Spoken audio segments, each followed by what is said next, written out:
Hi and welcome to this special video that I'm making for Studio Calico, and today we're going to be using this cut file that you can download for free on the Studio Calico website.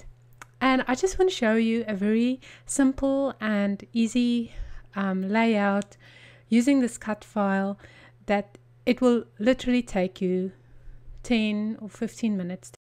I use some Canson Excel watercolor paper to cut out my cut file, and when you cut it on the silhouette, make sure that your blade settings in the software is set to around 6 or 7, and make sure that you also selected a double cut, and that's only if you work with thick paper. And I've really discovered that it works the best if you use those settings. When you take off your cut from the mat, just be careful, take your time in doing it. And then I have a piercer that with a very fine tip that I can use to just punch out all the excess little pieces. It took me, I think, about 20 minutes to make the cut, and then because my machine setting is rather slow, and also another good 10 minutes just to clean the cut up. But it's a lovely piece of embellishment that you can use on your layout. So I'm also going to be using some Heidi Swap embellishments.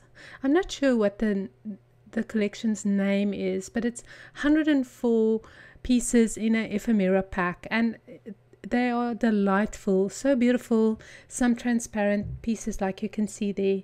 And I'm also going to be using a few hearts from the Kiss Kiss collection by Crate Paper. That beautiful chipboard, you can see I've used quite a bit of it already. Right, to start off, I'm going to be coloring with gelatos. Now, it's always a mission for me to decide which medium I want to use, and I just finished the Studio Calico workshop Color Theory, where we are going to be working with acrylic paint and inks and refill inks, and that's why I didn't want to use acrylic paint. I have a little overdose of acrylic paints the past few weeks, so I decided to bring out my gelatos. Now, someone on Instagram tagged me in a photo and said, help, my gelatos don't look like yours. And I left a comment and said, okay, so you have to apply more pressure when you color with the gelatos. You can't see it here, but I'm actually pressing rather hard. You can see there's some debris from the gelato coming off, and that's exactly what you want. You really want to add lots of color on the paper, and then and try to not use too much water. So I'm just shaking off the bits and pieces that from the gelatos, because if you leave them on, they will smear your page. And now I'm just going to add some water and just make them flow. And using clean water and a big brush, I'm just going to make the gelatos flow. Actually, if I can be totally honest with you, you don't want any white to show if you want this effect. And you can see there's some white paper showing. And now I'm just going to add another color and just color in between. Again, using my best kindergarten pressure and just coloring it. And now I'm just going to lightly, you don't see it, but I'm actually very lightly touching that color. Just want a touch of water there, here and there, and now I'm going to let it dry. This is all I want. I just want a little bit of color behind this intricate lace-like cut file, so that it pops a little more. So that's actually how simple it is. I really make this most simple scrapbook layouts, and I know it doesn't look like it, but if you break it down into its pieces, you know, it's very simple. The hardest work for this layout was done by the Silhouette machine and cutting out the intricate cut file. I love creating these cut files, had lots of fun drawing it and doodling on it until it's just right. And then I do a little bit of digital work on it as well to make sure that the openings are not too small. But like I said, my silhouette did a great job of cutting it out. So I'm just drying the gelato a little, because you can't really work on wet paper. That's really one of the big no-nos for me in scrapbooking. Make sure that everything is dry. That way you get the best results. I'm just going to make double sure that everything is 100% dry, and I'm just going to add my cut file with a little bit of hot glue.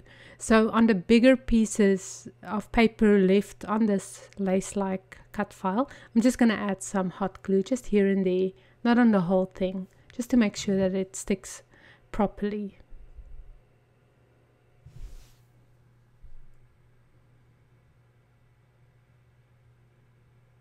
And you can see I'm almost tracing the letters from the back, and now I'm just going to lay it down and just gently push into it. It's actually a very good idea to make sure that your hands are clean when you work with a white cut file like that.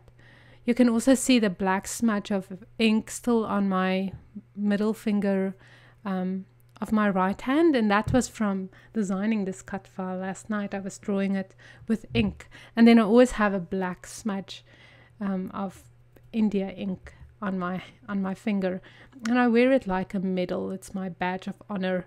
It's the work that I do. I'm actually proud of it. Okay, so now I'm just adding the embellishments here and there with a little bit of hot glue.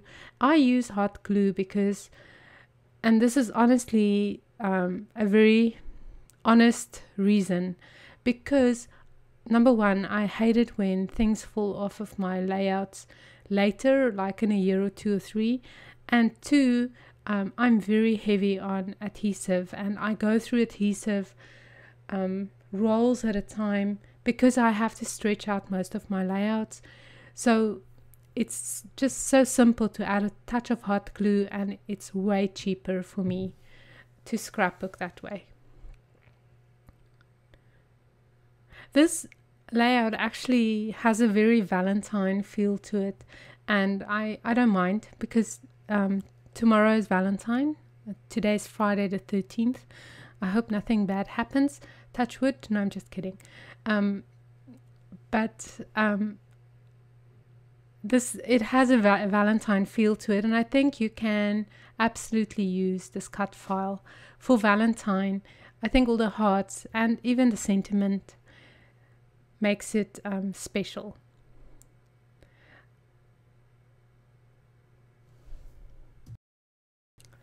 So I'm using this photograph of Yana, and I think I picked it because of her red or maroon dress, and I think the photo worked well with the color scheme. Either that, or I would have taken just a black and white photograph. Okay, but now I have a little problem. I want to slide in the photo behind those embellishments, but I adhered them because in my brilliant mind I forgot to measure the photograph before the time, which is a good idea. Start with the photograph, people. Don't follow my lead here. This is actually a lesson in what not to do when you scrapbook, okay? So I think I've just become so callous with the whole process of scrapbooking, and I make so many layouts that I often do the technique first, and then I decide which photograph am I going to use. So I'm just cutting like a little opening on the edges of the embellishments, and I am just sliding my photograph in behind it. So that's perfect. So it looks like I placed my photograph first and then I used the embellishments on top of it, which is not the truth, but it looks that way. And now I'm going to just finish it off. I'm going to add a little pop of black and white. I don't know, I think it's a phase I'm going through, but so many of the layouts that I created lately have a black and white pop somewhere, either in the background or on the layout itself. And if I had my way, I would have loved to have black and white striped ribbon, but then I didn't have any of that, so I settled for the washi tape, black and white dots, and because washi tape doesn't stick down properly, I'm just adding a touch of hot glue behind that washi tape. And you can see how big a difference it makes already. I'm loving this layout a little bit more with everything that I added. And yes, for this black polka dots paper by My Mind's Eye that I got from scrapbook.com, and I love that paper. I bought a whole bunch of it. I have so many stripes and polka dots in my stash right now, all black and white. So I don't know, I just love it. And maybe it will change in a while. Maybe one day we'll look back and see, oh, that was my black and white pop of color phase. So, but I'm just loving it right now.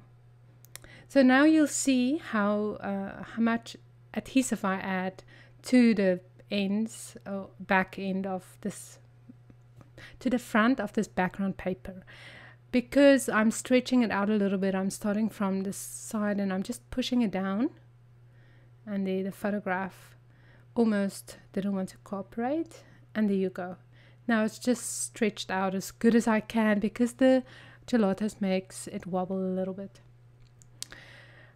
Right, and lastly, I also want to show you, I tried to do some journaling and the pen was dry and didn't want to work, so I had to paint it.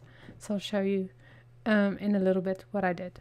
I'm going to add a date stamp by Heidi Swap. I love her date stamp. And I'm making it February 14th, even though today is the 13th. Just because it has such a Valentine feel, and this is probably the layout that I would make closest to Valentine's Day for Jana. And it will remind me of her and Valentine. So I'm trying to write, but my pen is dry. And so I took another pen, and that didn't work out. And then in the end, I just decided to paint it white with white acrylic paint, like I've done in numerous videos. Cover up journaling, that's one way to to make sure that, you know, your mistakes are erased. And plus then the surface is kind of smooth. Then when you write on it again, it's nice and smooth. Just make sure that you write with a pigment marker, otherwise your pen will smudge. So I'm just painting, and then I know I have to paint on the top as well to balance it out. I know, little OCD there. But this is basically the layout, and you can see in the photos the finished product with the journaling. And thank you so much for watching, and I hope I'll be guesting for Studio Calico soon. Bye bye.